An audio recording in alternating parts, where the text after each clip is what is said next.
to finish Egypt today. This is literally the last slide. I should have just said it on Wednesday, but keep you in suspense, I guess. Okay? For one slide. But just to kind of review, okay, and we're actually going to look at two civilizations today, because once again, all of these societies developed in a very similar manner, so we're not going to really repeat every single thing, okay, but just pointing out some of the differences where Mesopotamia, okay, developed along two rivers. Egypt only develops along one, the Nile. Okay, all of them develop the same way, but then when we get to the city parts, okay, yes, they do develop then into kingdoms, into countries. But Mesopotamia develops into Akkad and Sumer, and then eventually Akkad takes over everything, whereas the cities in Egypt, they all come together just as like a single country, and boom, all right, they're set, all right, no need for conquest and other things. Also remember that in Mesopotamia, I guess maybe I should have put this, it took them, I'm going to put 1,000 X's. It took them thousands of years, all right, to get to this point, whereas Egypt does it in about 900, okay? So it happens a lot faster. The belief that the king was chosen by the gods versus the pharaoh being part god, so that's like a little different there. The Mesopotamians did not believe in an afterlife, whereas the Egyptians did.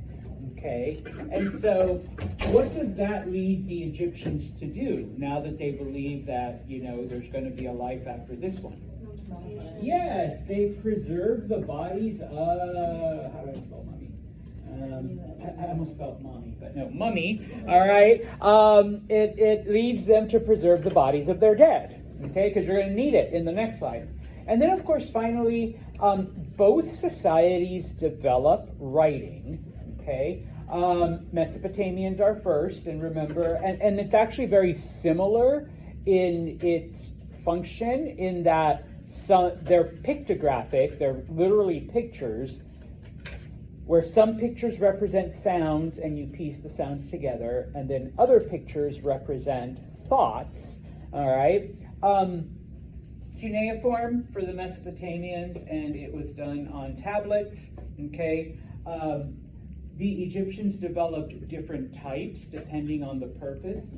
Hieroglyphics for royalty and for religion, hieratic for everyday use, and then after a couple thousand years, why the hell do we have two different forms of writing? So we get Demotic, which is a combination, all right? And they did it on a very early paper known as papyrus, okay? Now, before we bring the screen down again, remember that Egyptian history is broken up into three periods, the Old Kingdom, the Middle Kingdom, and the New Kingdom, okay? So far in this chapter, we're only talking about the Old Kingdom, all right? And so with that, okay, even though the Pharaoh was the king, and the Pharaoh was part God, and so everything belonged to him,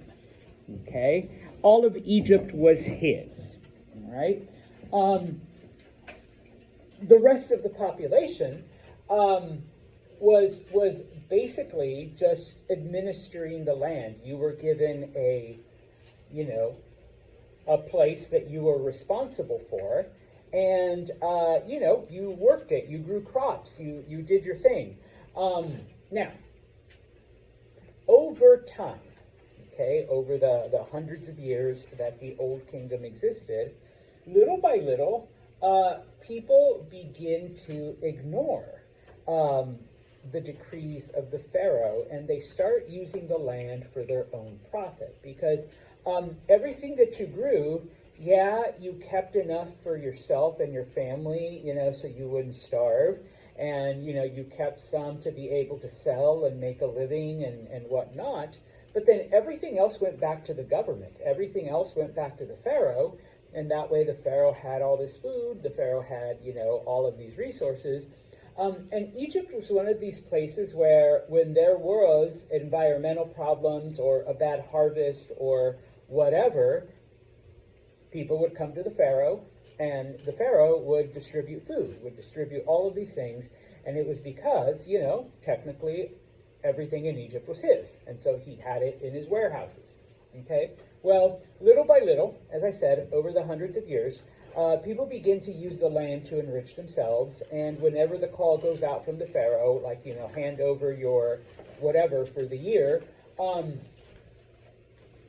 they either don't, or they provide the Pharaoh less and less, and tell him, oh, we were only able to grow X amount, They're basically skimming off the top.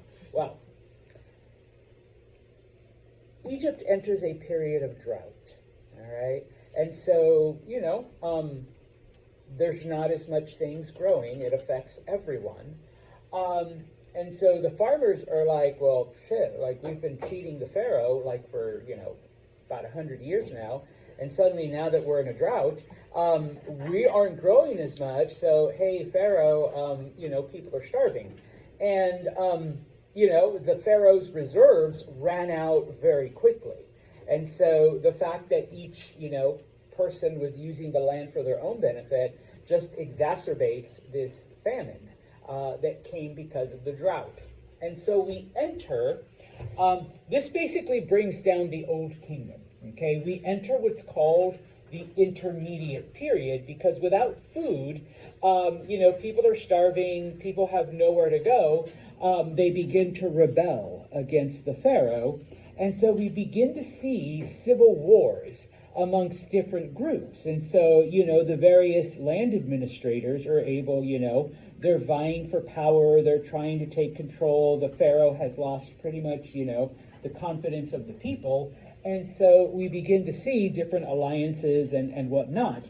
This lasts, it's technically about like 112 years, but I just put about 100 years. It lasts about 100 years, okay, this period of civil war, all right? Eventually, Egypt comes out of it, and it comes out united, and we get then the Middle Kingdom, moving in. But this basically ends the Old Kingdom, all right? So drought and famine, the people rebel, and for the next 100 years, different groups are fighting for control. All right? Okay, then we will leave Egypt alone for a little bit until the next chapter. And we will talk about, let's make this a little smaller. We will talk about India, okay? Now, this early part of India, we refer to it as Harappan India to distinguish it from the later society that comes along. And it's the later society that we are more familiar with. It is the later society that produced I want to say murder, but, the sacrifice of Purusha, all right? The story that, of how the world and the universe was created and stuff like that, okay? Now, this society develops along the Indus River, all right? I'll give you one guess as to where we get the name India. Yes, from the Indus River. It's named after the Indus River. In fact, it comes from the ancient Greek that means on the other side of the Indus River, because it is on this side, all right, away from Greece, okay? Now, the funny part is that today, the Indus River actually runs through western India and mostly through what is today Pakistan. Okay, so it's not even in quote-unquote India proper. All right? Now, around the time that society is starting to develop in Egypt and society has like a small foothold in Mesopotamia, we have small villages, all right, around 7,000 BCE, up and down the banks of the Indus River. Okay, now it's kind of slow going because from these teeny tiny villages, it takes another 4,000 years before we see the first city, okay? The first complex societies, all right? But once that happens, the cities of Harappan, India, within 200 years, are like at the same level as the cities in Mesopotamia and as the cities in Egypt. All right. So, and once again, I'm not going to go through the whole thing, but food, people. Not everyone has to eat. Now we have different professions, and people start doing different things, and commerce, all of that. Okay. The same thing we talked about in Mesopotamia. We spent a long time there. A little bit in Egypt, even less here. Okay. Same thing happens. Now, two of the major cities that we've discovered. The first one is Mohenjo-Daro, which we believe, okay, is one of the first cities in that area, if not the first. Okay, I'll explain why we're not 100% sure, but it's also the one where we have found a significant amount of archaeological ruins. Okay. The other one is Harappa, and that's where we give the name to this society, Harappan, India. Okay? The reason why is because as archaeologists unearthed the ruins of Harappa, okay, they looked and they realized, and as they're finding archaeological evidence, that the city was actually planned out in a very precise fashion, okay? And it was laid out the way many modern cities were. So there was like a retail district, a shopping district. There was a strict area for housing. There was an area for, manufacturing. And unlike Mesopotamian cities, it wasn't, okay, the king and the priests lived in the center near the temple, near the canal, and then everybody else, like wherever the hell you're going to live, the poor people live at the very edge. No, this is where people live. This is where the shops are. This is where, like, the manufacturing is, and this is, like, where the temples are. Okay? So it was very planned out. Okay? Which, if you've ever traveled, if you've ever gone to like older cities, and I want to say Europe and things like that, many of them look like, who the hell planned this? Well, nobody did. Things just kind of popped up, all right? As the population grew, they just added. Now, yes, in some places, I know Paris in the late 1800s, they like destroyed a bunch of things and then rebuilt modern, big, wide streets and things like that. But there's a lot of older European cities and villages where it's like, wow, they never imagined that anything more than like a wagon or a horse would ever try to get through here, type of thing. But the Harappans, thousands of years ahead of their time, actually planned out the design of their cities. Okay? A couple other things that makes this time period unique. All right. Number one, we know that like Egypt and Mesopotamia, farming was the basis. Okay, it was because once again, food, people. All right, they had an abundance of food. Okay, they grew different things to feed their population. But one thing that was different, and one thing that we discovered, is that they grew cotton. They cultivated cotton on purpose. Now, just FYI, you don't eat cotton. What do we do with it? We make clothes, yes. And I'm pretty sure this hoodie is cotton. I know my pants are, okay? Yes, all right? So for the first time, this is significant, for the first time, humans are growing a crop that is not going to be eaten. Okay, it's going to be used to do other things. And if you understand the climate in this part of the world, yeah, we can have sheep and goats and we can shave them and we can make wool clothing. But yeah, imagine wearing your wool clothes here in July on those really humid, days or, type of thing. you don't want to. And so the Indians came up with a cloth that's a little lighter, that breathes better, okay, for this hot area. All right, so like I said, pretty significant. First crop that you're not trying to eat actively, I guess. Okay, and don't say cotton candy. All right, I've had someone do that. All right. In addition, we have found pottery, we have found tools, we have found like other things that show us evidence that they progress the same way. Okay, now,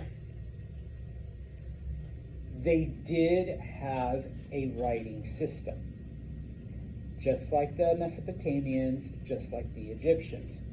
It's what we call logographic, in that you have symbols, not pictures, certain symbols, and each symbol represented, we think, an idea, but we are not sure, okay, because we have not been able to interpret it. There's no Rosetta Stone for that one. Nobody conquered Harappa the way the Akkadians conquered Sumer and absorbed their writing, and then that writing was absorbed by other cultures and societies. And stuff. Okay, so yeah, we have found, and once again, they're not pictures because we've looked at them, and like, you know, Egyptian writing or cuneiform, you know, you can make out the bird and the snake and the little wave. No, bless you, bless you. You know, we look at it and it's like, okay, they're not pictures of things, so it's not pictographic. So we call it logos, you know, it's just like these symbols, but we don't know what they mean, all right? So everything that we see, we're just taking our best guess, okay? Now, there is evidence that they traded with other cultures because we have found Mesopotamian items amongst those ruins. We have found items from other parts of Asia in those ruins, and the only way they could have gotten there was by trade. Someone had to come and bring them. So, all right, so they probably had contact with other cultures, but once again, since we can't decipher their writing, and other groups, you know, don't always mention them by name, they didn't call them Harappans like we call them that, okay? So, you know, we're not sure exactly. The only thing that we do know, okay, is that, and this happens quite a bit in history, the Harappan civilization just suddenly ended, okay? By about 1700 BCE, they were gone. The people, the society, everything just collapsed, okay? And then later, the cities were all buried by flood, okay? So we don't know if the people abandoned the area. We don't know if there was some kind of plague that wiped everyone out, some kind of natural disaster that, like in Italy, Vesuvius, Pompeii was buried in it. We don't know if it was anything like that. All we know is that the cities were abandoned and they were buried by flood, because we haven't even really found a lot of skeletal remains. We've found structures and artifacts and evidence that they grew cotton, but nothing else. Okay, it's one of those mysteries. And until we find something that, I don't think we will spend a couple hundred years, until we find something that we can decipher their language with, we probably won't know whatever happened to the society, okay? But this was the first Indian culture, the first Indian society to have existed, all right? Yeah, this one was quick, all right? Now, these are the remains of Harappa, okay, that if you're willing to travel to Pakistan, all right, you will find them, okay? Just a map then that shows, because even though we have Harappa kind of in the north, where are you? There you are, Mohenjo-Daro in the south. There were other cities, and just like Harappa and Mohenjo-Daro, all of those other cities were also abandoned and buried by floods, okay? So if it was like a plague, it's spread, quite a bit throughout the area. Like a natural disaster wouldn't have taken like that entire area. Maybe, but probably not. All right? So, yeah, maybe they found a better, locale. All right? So, let's move on to China. We'll spend a little bit more time with ancient China. Okay? Now, China is kind of like Mesopotamia in that it developed along two rivers. Okay? The Yangtze and the Yellow. It's different, though, because in Mesopotamia, the Tigris and the Euphrates were like together. Okay? In China, though, okay, the Yellow River was in the north, and the Yangtze was in the south, and they were actually separated by thousands of miles. Okay? So we actually have two different cultures that arise. Okay? We'll talk about the Yangtze first. Okay? The Yangtze River sometimes is called by, Chinese people, China's blessing. Okay? Because very similar to the Nile, it was reliable. It was stable. Okay? The people could predict when it was going to flood. The people, because it did it on a regular basis, and it always did it same times, each year. Sometimes it might be off by a week or a month, or maybe you might have a little bit of a drought. But for the most part, the Chinese were able to rely on it. Okay. The other thing about it was that it was very deep. So, there was a lot of water, and it was easy to use for transportation, but also they were able to dig early canals, and because of its stability and its depth, they were able to move water, pretty far distances so that the farmland and the society wasn't limited to just the area around the river, okay? In Egypt, society didn't develop like more than 20 miles away from the Nile, okay? Whereas in southern China, society did expand pretty far beyond the river, all right?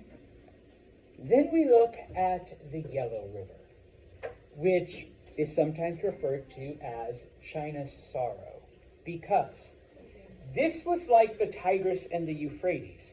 You could never predict it, okay? It was just always flooding and always destroying stuff, okay? And it didn't matter what measures the people took.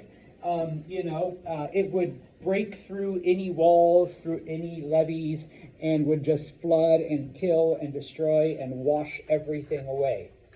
Even today, the Chinese government has built huge dams and huge levees to try to control the Yellow River, and it still causes all kinds of damage, even with today's modern technology in trying to control its flow and everything. Yeah, so you can only imagine, people thousands of years ago with their primitive equipment, okay? And the Yellow River is in the north, okay? So societies in southern China developed a little bit more than those in the north, because the ones in the north were always having to rebuild after the Yellow River destroyed everything they worked for, okay? Now, overall, in both of these areas, okay, development was slower in China. It took them longer to reach, the kingdom level, the city level, uniting and doing all of this thing, okay? There was a reason, okay? There was actually two reasons. You do need to know these. Reason number one, there weren't a lot of domesticatable animals, okay? Now, eventually, the Chinese do find them as they begin to spread out. But originally, in the areas around the Yellow and the Yangtze River, unlike Egypt, unlike Mesopotamia, there weren't goats and sheep and pigs and cattle like wandering around.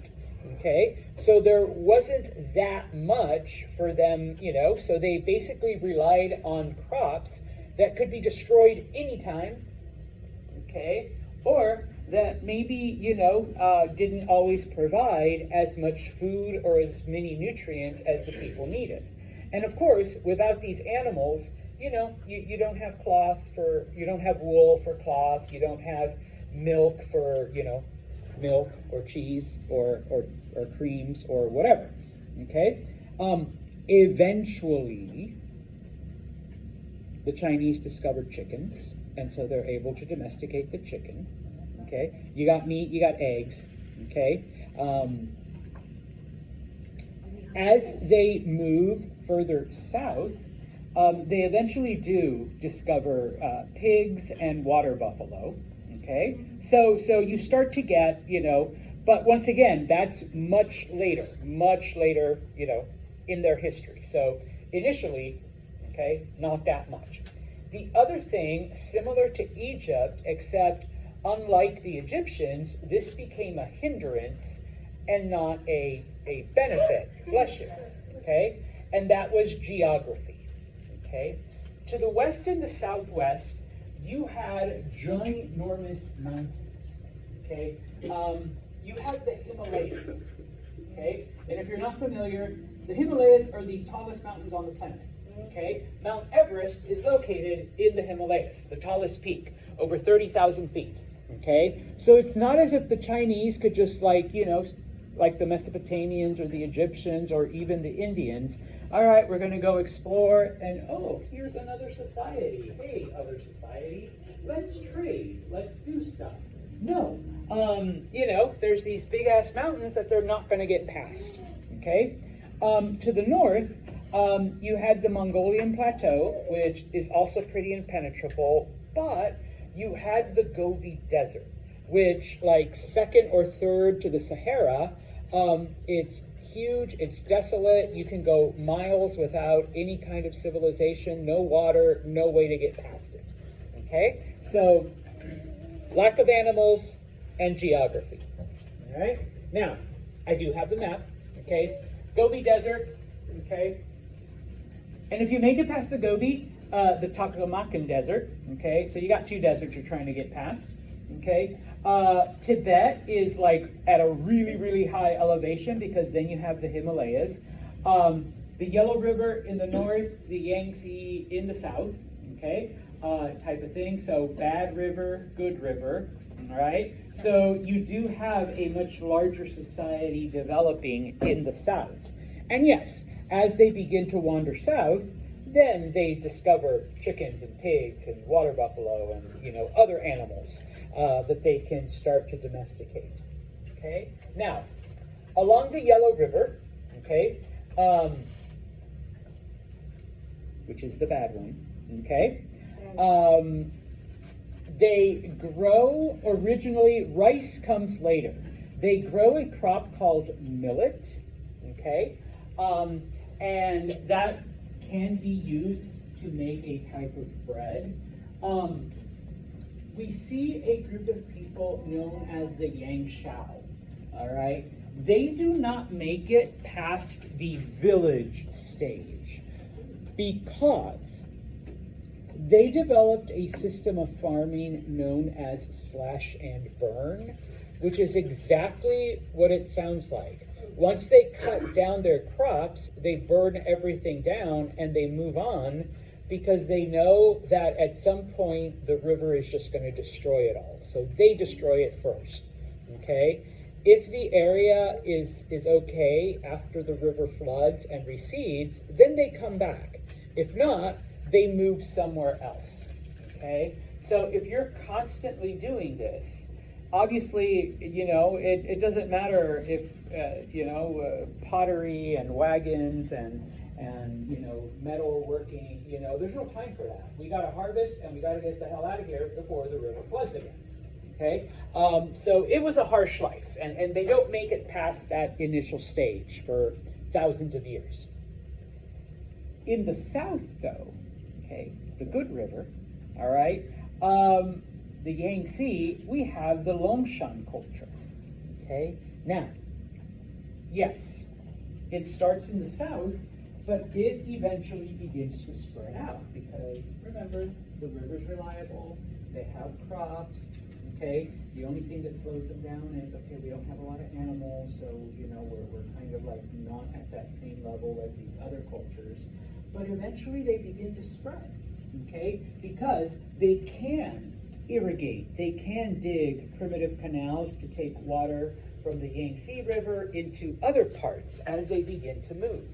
And so we have found, yeah, they have time to settle and develop pottery and develop tools and bring other things, you know, type of stuff.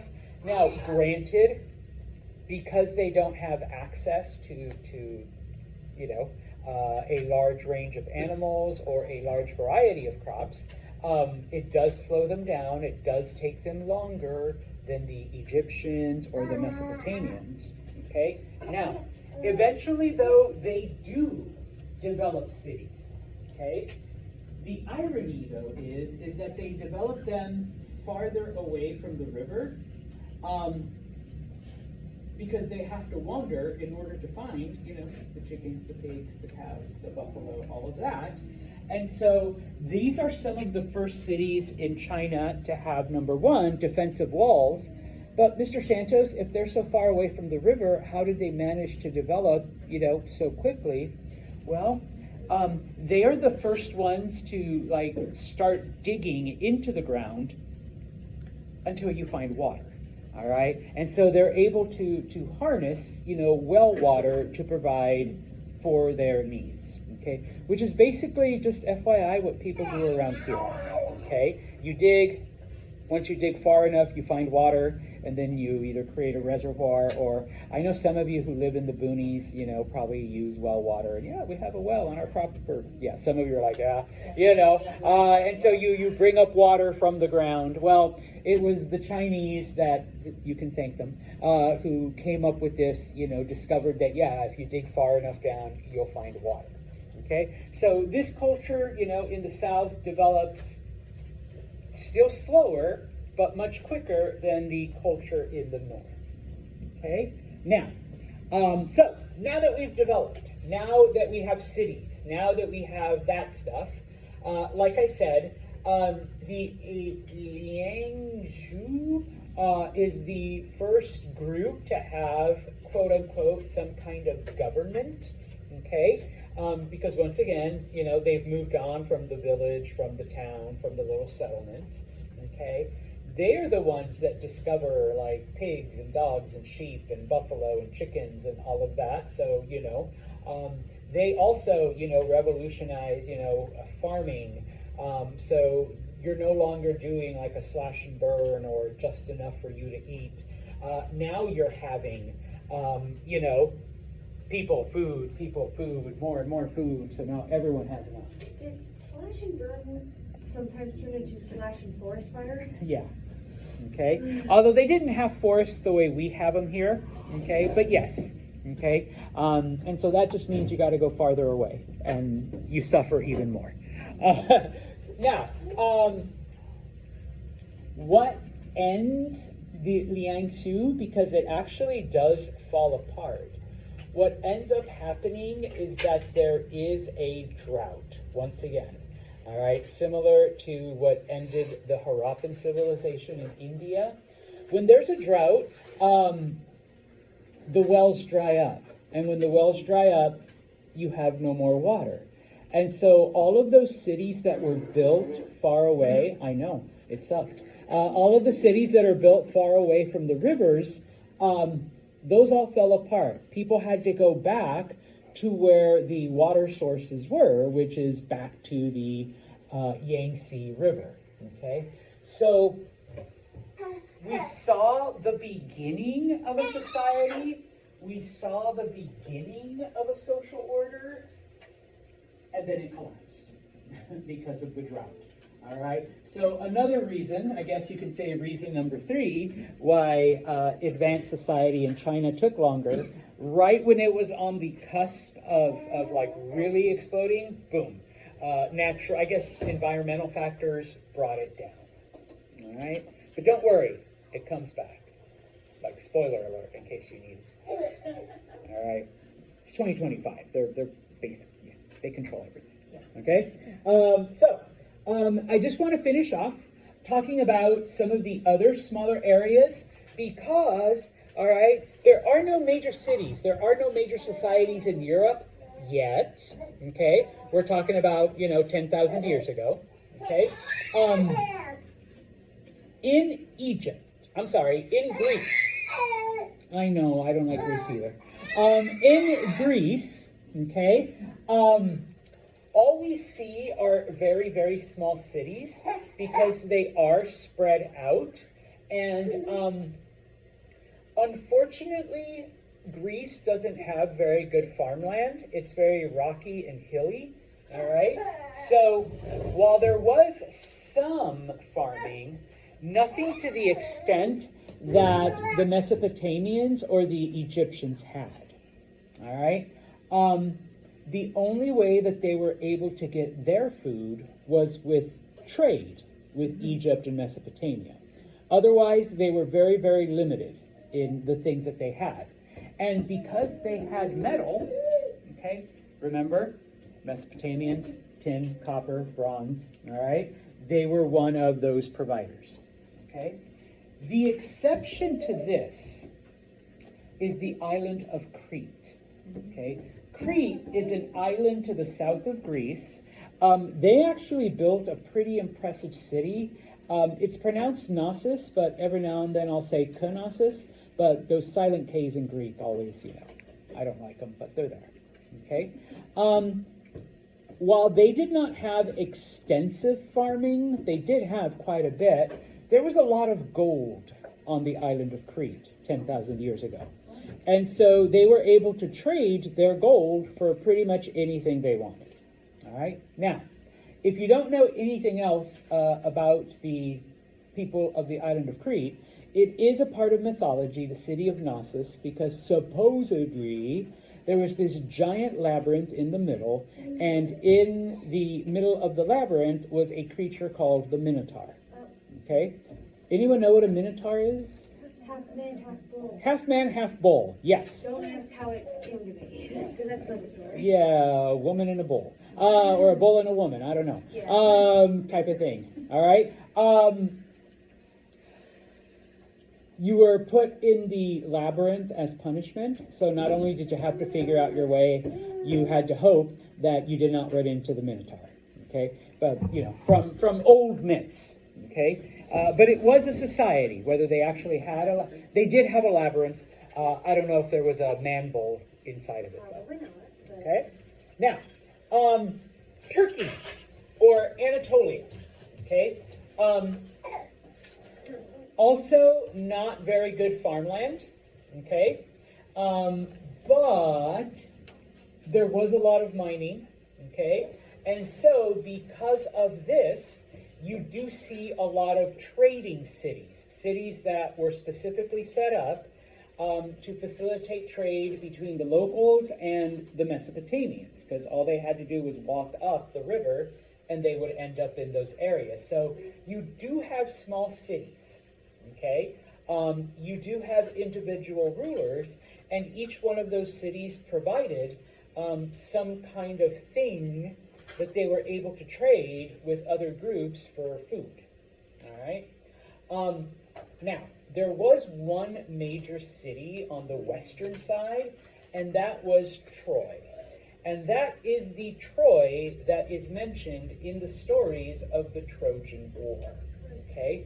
It really was a city, okay? Now, whether there were 2 goddesses or 3 goddesses that were fighting over who was the most beautiful, and then a Greek princess ran off with a Trojan prince, and that's what led to 10 years of war, and the gods all picked sides, and they fought, well, that's whatever.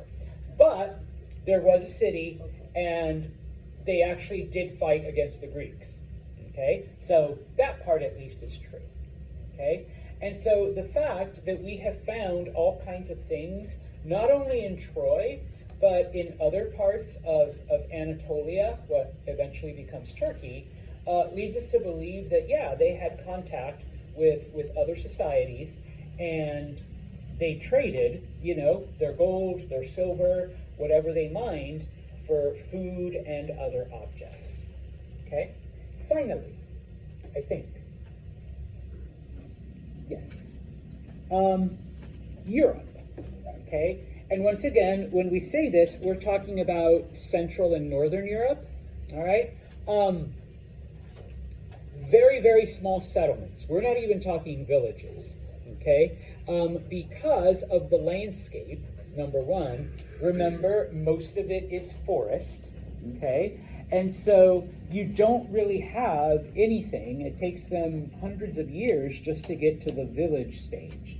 Okay? Now, because the resources were so limited and so difficult to obtain, most of the tribes that lived in Central and Northern Europe 10,000 years ago basically lived off of warfare. Okay? This neighboring settlement had something you wanted, you went and fought them and killed them for it. Okay? You had something that they wanted, they would attack you and fight you and kill you for it. Okay? Now, yes, some areas had very primitive agriculture because they managed to clear away some land. Some areas discovered certain metals. And of course, once the secret of bronze made it to Europe, you do see the working of metals.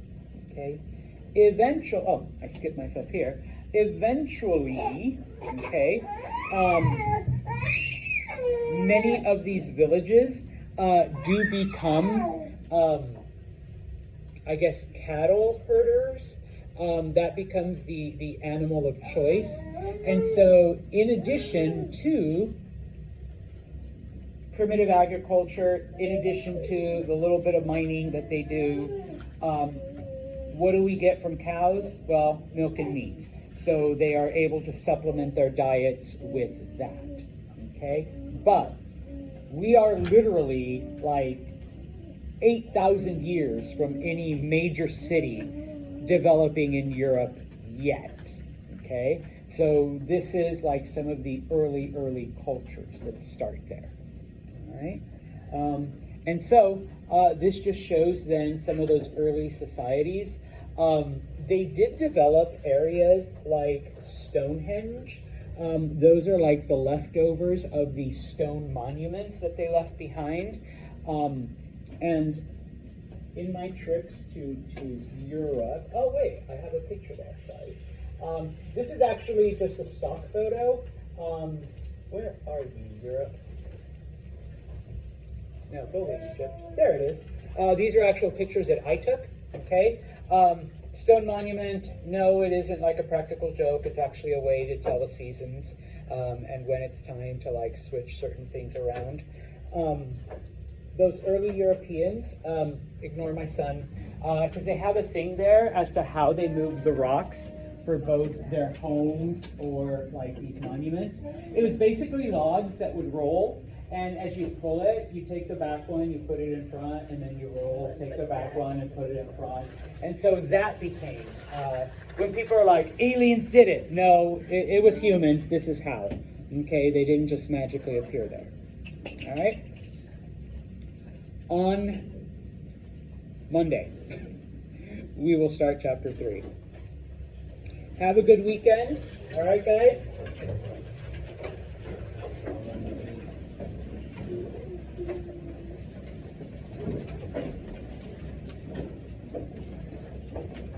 I was going to talk about cheese, but there wasn't enough time.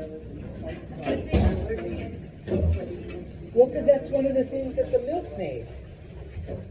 Those cheeses. So Monday, I am going on the environmental science field trip. Mm-hmm. I Oops. oh,